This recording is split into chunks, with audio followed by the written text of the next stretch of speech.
Perhaps you've had budworms on your geraniums or your petunias, but did you know you can actually get budworms on your butterfly bushes?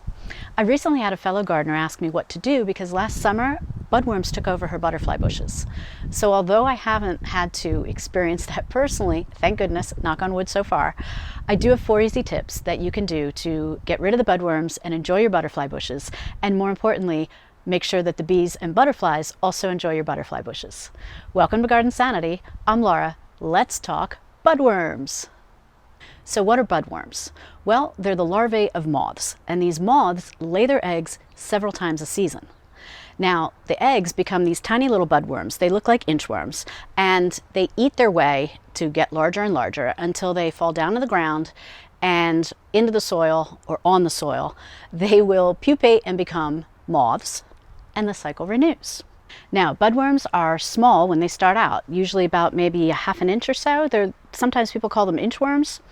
So they can be pale green, they can be tan, ivory, brown, and sometimes they will take on the color of whatever flowers they're eating. So for example, if you have fuchsia petunias, don't be surprised if you see fuchsia colored worms. That's what these are, they're budworms. And budworms get their name because they like to eat holes through flower buds. They also eat them through flowers, and they eat them through leaves as well. Now, the other thing to know is that where butterfly bushes are concerned, these eggs can overwinter on the plant. So that's something that we're going to discuss today, is what to do. So my first tip for getting rid of budworms on your butterfly bushes is the easiest and best tip I have, and that is, in the spring, prune your butterfly bushes. Prune them back hard, say to about 12 inches. Now, not only will you be getting rid of any eggs that have overwintered on the plant, you're also going to tidy up the shrub and get it ready for growing this coming season. So once you remove those stems, don't throw them in the compost pile, actually throw them in the trash, just in case there may be any eggs of budworms that have overwintered on your shrub. Now, I have a pruning video of exactly how easy it is to prune these shrubs and exactly how to do it, and you can watch that at the end of this video. I'll have a link at the end.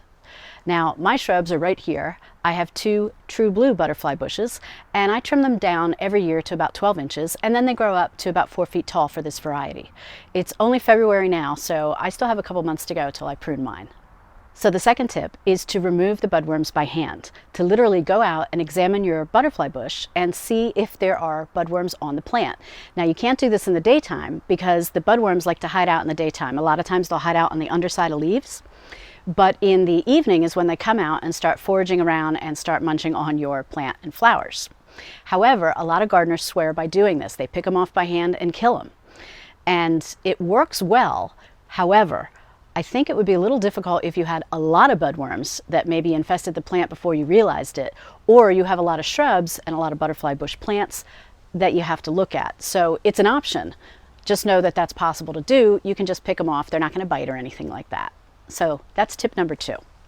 So tips number 3 and 4 I'm combining into one tip, and that's because each is an insecticide with a different chemical in each one. They work kind of differently. Now, the thing that's important to think about when you're using an insecticide is that you want to make sure it's not going to harm beneficial insects, and that's a little bit hard to do with some of these insecticides. However, there's certain things you can do to minimize the damage. So I spent some time researching each of the following 2 products because I want to make sure that they're not going to harm bees and butterflies, even though they're going to kill the budworms. So here's what I found. So the first chemical is called BT. Now, once applied to your butterfly bush, BT is only effective for a few days, and that's because this chemical breaks down in sunlight, and since our butterfly bushes are planted in full sun, this is why it's only effective for a short time. However, that may be all you need for the chemical to actually kill the budworms quickly.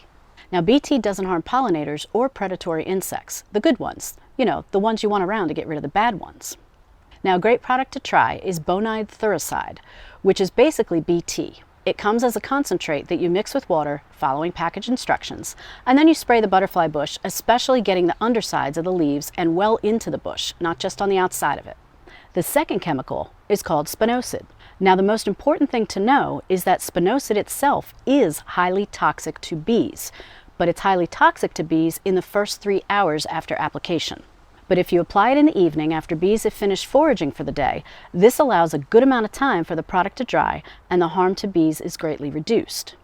The other thing to know about Spinosad is that it actually can kill other caterpillars, which could end up being endangered butterflies such as monarch butterflies.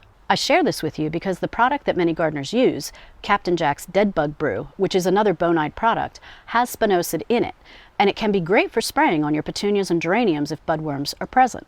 Now, caterpillars and butterflies don't frequent these flowers as much, so using Captain Jack's Dead Bug Brew is fine for these annuals. So personally, if I ever need in the future to spray my butterfly bushes for budworms, I'm going to start with BT. And that's because I've noticed both in the evenings and in the mornings during the gardening season that bees will sleep on the butterfly bush at night.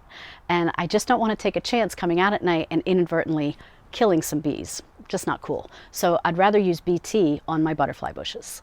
So now back to tip number 1. To learn just how easy it is to prune your butterfly bushes, watch this video next. And until next time, happy gardening.